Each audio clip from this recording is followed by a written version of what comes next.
not false information.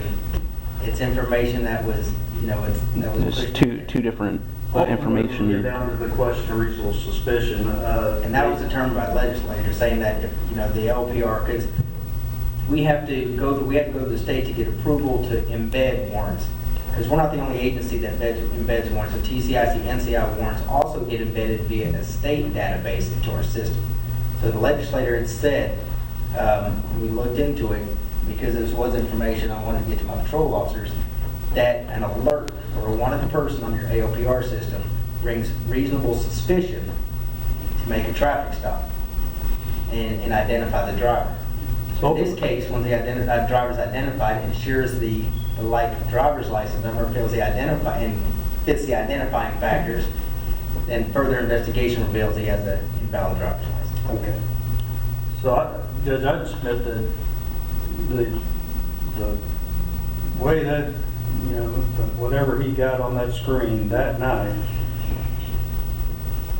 the person or people or entity that put that there was the court. Now granted, it was based on the bad information that came from that stop whenever, but who ultimately put it in that system to where it popped up on the screen that night would be the court. It's a database created by the court. But the information on the warrant doesn't match up to the citation. And that's why you weren't arrested for it.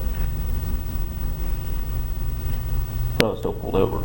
Exactly. The information on the warrant not match up to the citation in that it's in how? That the vehicle changed from it was my Nissan Sentra, then it changed But to it's someone else's warrant. a Diamante, but my driver's license number or my license plate number. Yeah, got it. And that's where the And officer then- would be commended for not rushing into the thing and arresting you. He conducted investigations, which led to an invalid driver's license, and that's why you weren't arrested on the warrant. And then All right, this is what I'm gonna do. I'm gonna go, there's like a couple of Texas cases on the issue that make a distinction between judicial and police employees. I'm gonna crank it out real quick. Okay. Matter of fact, I'll keep you on. Am I done? I was about to ask that the separation of powers is getting kind of close. So, I'm sorry? I'm not the judicial executive branches. I'm not a lawyer. I'm not a judge. I'm not an officer. I don't know about any of that stuff. So go ahead and do your thing. Well, clarify, how do you think that they're getting mixed? Well, I mean, just that you said that the ticket goes automatically to the court.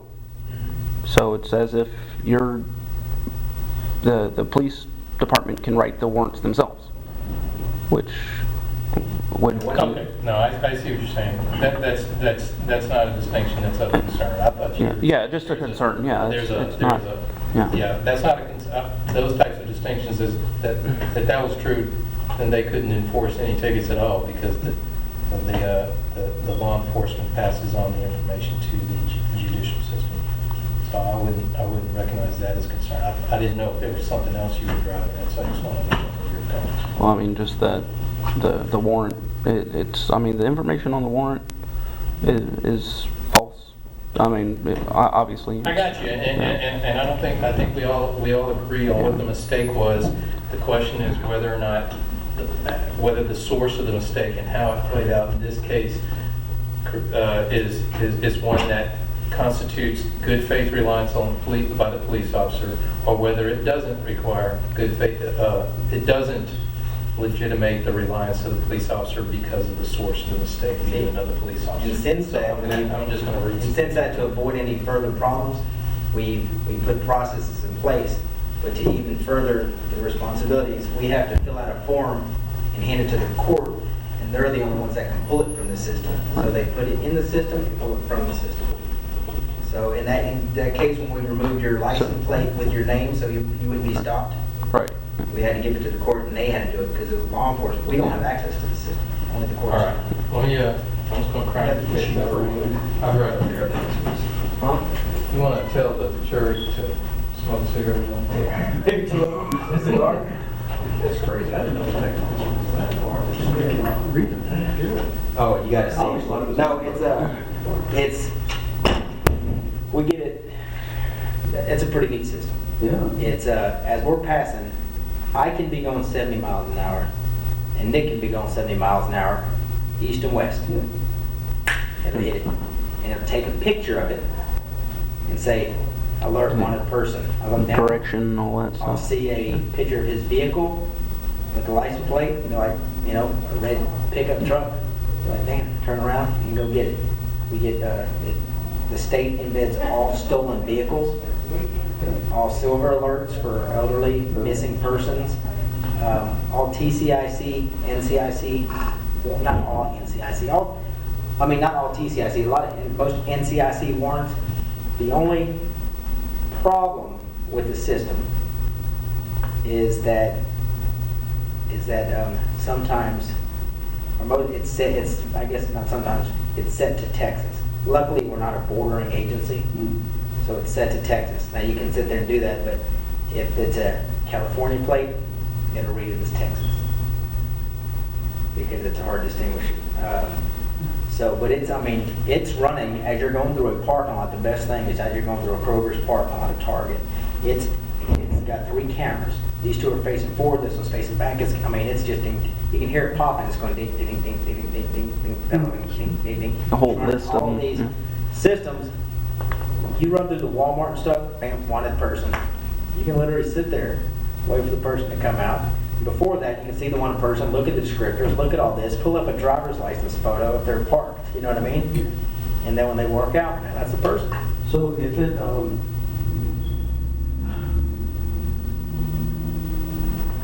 but it does not include, let's say I walk away from a ticket in Lubbock. That's not going to get in the system. It's just going to be your tickets. Yeah, and initially it wasn't even ours. But, you know, we had the problem with 10,000 warrants or something like that. It's like, started thinking, how can we affect? If you look at the number of warrants executed, I think it was last October. When did this happen? October 12th. Okay. And I want to say the first week in October is when we put it through. So you look at October, November warrants compared to past, it's just, double and triple.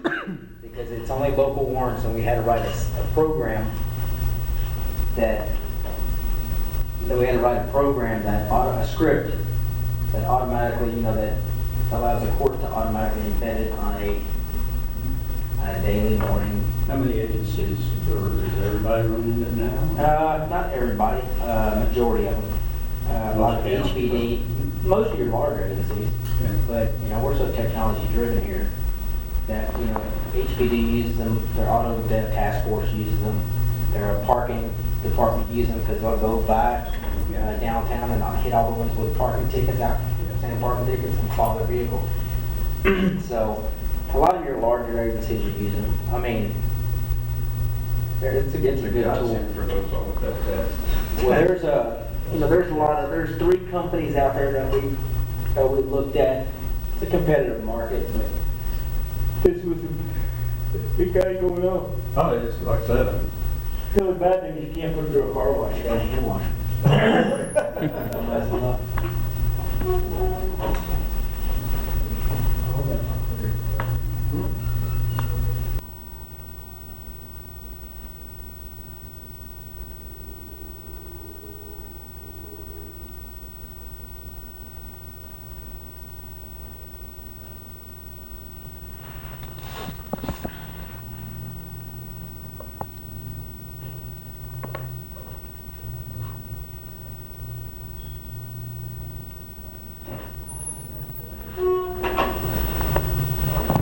Supposed to stand every time you come in, right? Here. Trying to do everything the right way.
Okay. I'm gonna go ahead and, go ahead and sustain the objection of the defendant. Because it was ultimately the source of the mistake is a law enforcement mistake. I think that that is a valid distinction. There isn't a particular case that addresses this thing specifically. There is a case that involves a police dispatcher. And in that case, they reference the distinction between law enforcement personnel and court employees. Ultimately, I think that it is an important distinction that the ultimate mistake was made by law enforcement personnel. I do understand that the state could have a legitimate argument, and the legitimate argument would be that since it was not an intentional mistake, and there is no suggestion that there was bad faith, that it was purely a clerical error that was not strategic or anything, that therefore suppressing evidence as a result of it would not further the deterrent functions of the exclusionary rule. I think that that's an important, I recognize that argument. Do you have any, both of you can throw out your thoughts on that matter if you want. If I can get the sites, Judge, just for personal edification, I'll get those from you, man. No problem.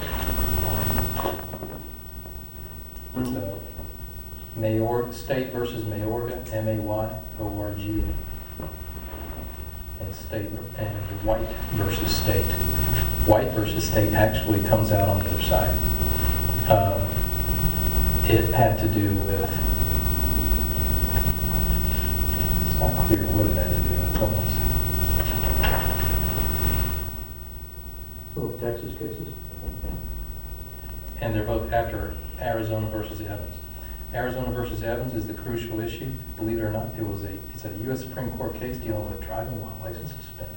Mm-hmm. And it had to do with a warrant. Apparently a warrant was recalled, but the system was not updated. But it was a court